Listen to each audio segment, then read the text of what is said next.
Bun găsit! Mă numesc Eduard Sălvescu. În ediția de astăzi voi face o trimitere la evenimentele din anul 1907, întrucât în această lună se împlinesc 116 ani de la răscoala țărănească din România.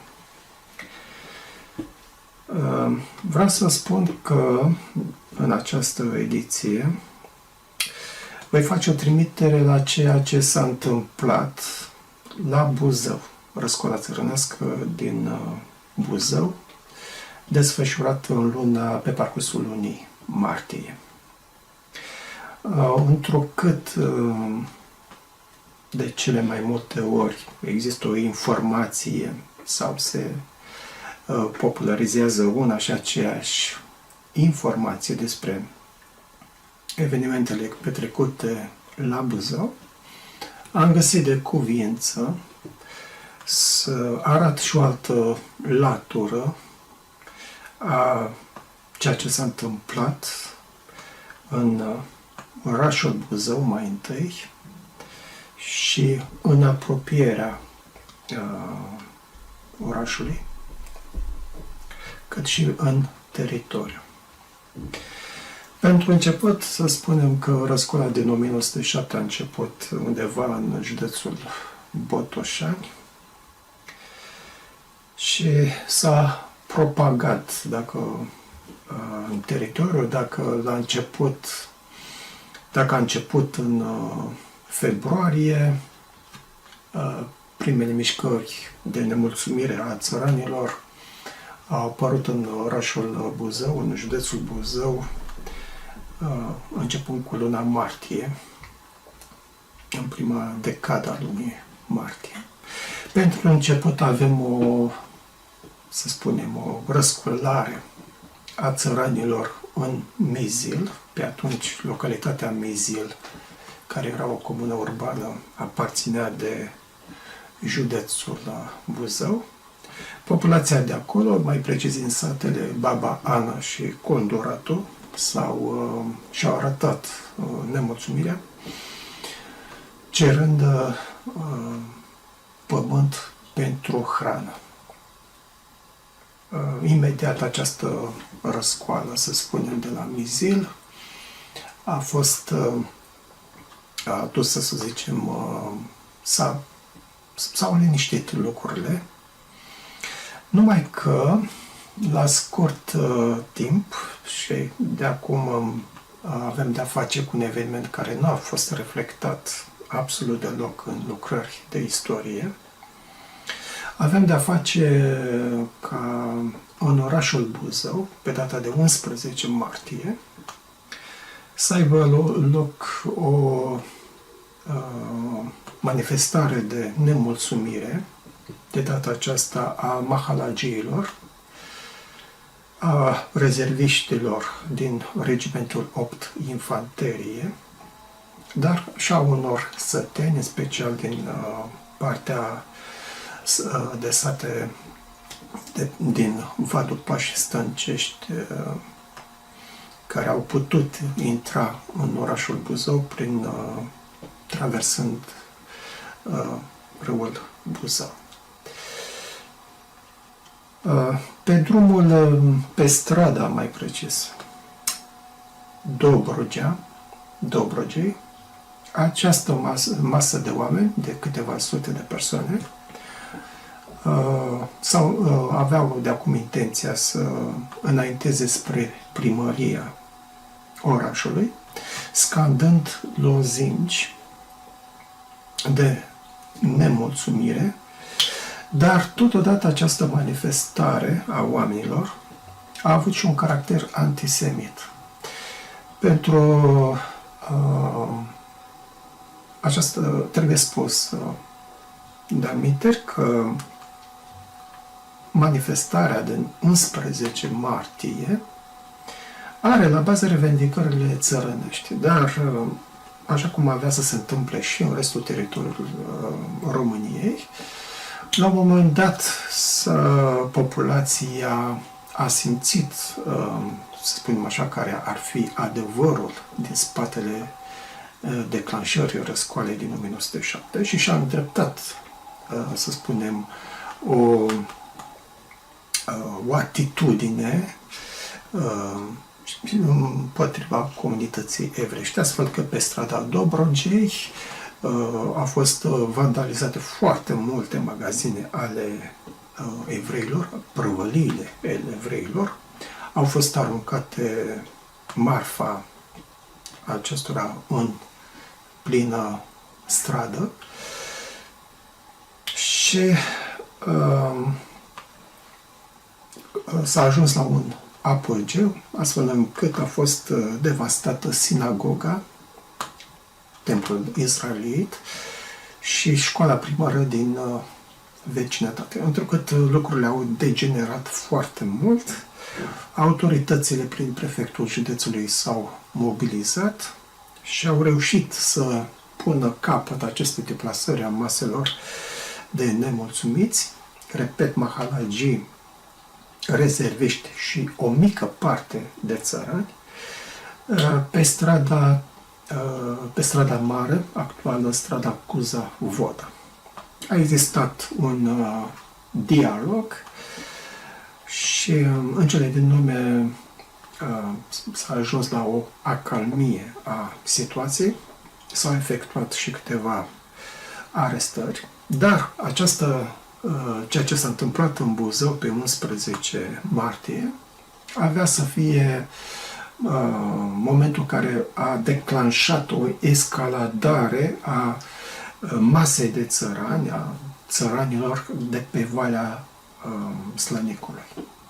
De ce? Fiindcă tot în aceeași perioadă, la scurt timp, de fapt, după evenimentele petrecute la Mezil, în localitatea Vintilă Vodă, statul a scos la vânzare o moșie, avea această intenție să scoată o moșie la vânzare. Țăranii, care duceau o viață destul de îngreunată, și-au arătat nemulțumirea, cerând autorităților ca această moșie să fie împărțită în loturi mici și vândută lor. Pe seama la evenimentele din țară, lucrurile au precipitat. Mai întâi, prefectul Anton Bărdescu a reușit să spunem așa, să pacifice această mulțime de oameni din zona Vintilă Vodă, promițându-le că doleanța lor va fi cunoscută, va fi înaintată autorităților în drept. Numai că, și acum repet, întrucât la Buzău a fost această manifestare a oamenilor care a prezentat un pericol în urbea buzoiană, a creat un pretext ca țăranii din Vintilă Vodă să facă același lucru, astfel că a doua zi au plecat în marș către localitatea reședință de județ, către Buzău. În drumul lor de la Vintilă Vodă și prin celelalte sate s-a ajuns la o masă de oameni de câteva mii de răsculați. Aceștia au ajuns la limita cu Buzăul în dreptul podului Mărăcineni. Autoritățile, aflând încă din timp de faptul că o masă importantă de răsculați s-a pus în mișcare și a luat direcția Buzăului, a dat ordine de blocare a tuturor barierilor de intrare în județ. Pe de altă parte, în oraș, scuze. Pe de altă parte, populația din oraș a început să plece de teama să nu se ajungă la o violență mai mare decât ceea ce s-a întâmplat cu o zi mai înainte. Cei mai mulți care au părăsit orașul Buzău au fost evreii care simțeau că se simt vizați. La podul Mărăcineni și-a făcut prezent autoritățile cu regimentul 8 infanterie. Aceștia s-au poziționat la capătul podului pe malul drept al râului Buzău, dar și în mijlocul podului. Masa de răsculați era prezentă dincolo, pe malul stâng al râului Buzău. Se spune că coloana acestor răsculați se întindea pe aproape 2 km până la podul celălalt, care este acum podul Câmlău.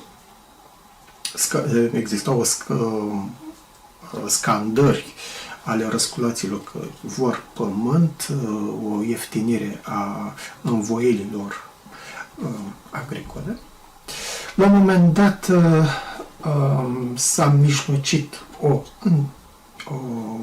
să spunem așa, o discuție între răsculați și autorități. Din partea autorităților făceau parte prefectul județului Anton Bărdescu, un judei instructor de la Tribunalul Buzău,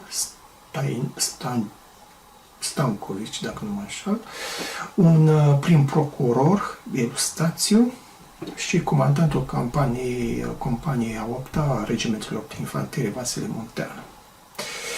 Din păcate nu s-a ajuns la nicio înțelegere la negocieri. A fost momentul când soldații prezenți la mijlocul podului, văzând că țăranii intră pe pod, au tras un prim foc de avertisment. S-au retras militarii ostașii, s-au retras ușor la capătul podului, pe malul drept al râului Buzău. Înaintarea țăranilor a continuat și la un moment dat lucrurile au degenerat. Mai întâi au fost focuri de avertisment, 2 focuri trase la ordinul procurorului Eustațiu. Vreau să spun că conform celor direcționate, să zicem, decretate de către guvernul liberal, din partea autorităților trebuia să facă parte și reprezentanții ai tribunalului, tocmai pentru a da să zicem așa, o încărcătură legală a manierei de contracarare a revoltei răscoalei țărănești. Astfel că armata prezentă la podul Mărăcineni ascultă de ordinul primit din partea prim procurorului. Repet, se trag 2 focuri de avertisment, niciun efect, iar la un moment dat majorul Vasile Munteanu, comandantul companiei a 8-a din regimentul 8 infanterie, este agresat fizic de către un țăran. Acesta nu reușește să țină piept și întrucât exista să zicem, un pericol de a-și pierde viața, atunci armata a reacționat și l-a ucis pe acel tânăr țăran. A fost momentul în care a declanșat o manifestare mult mai agresivă din partea țăranilor. Unii au intrat sau au început să se deplaseze pe pod, alții și-au continuat înaintarea prin vadul râului Buzău, momentul în care, repet, armata a ajuns să tragă chiar și în plin. Lucrurile acestea s-au petrecut undeva după amiaza zilei de 12 martie, iar focurile de armă, într-adevăr, a stăvilit la un moment dat pornirea răsculată a țăranilor, astfel încât aceștia au rămas retrași pe malul râului Buzău, la podul Mărăcineni, până spre seara zilei de 12 martie. La evenimentele de la podul Mărăcineni au murit 10 țărani și 3 ostași. S-au operat și mai multe arestări, dar lucrurile au fost ținute sub control.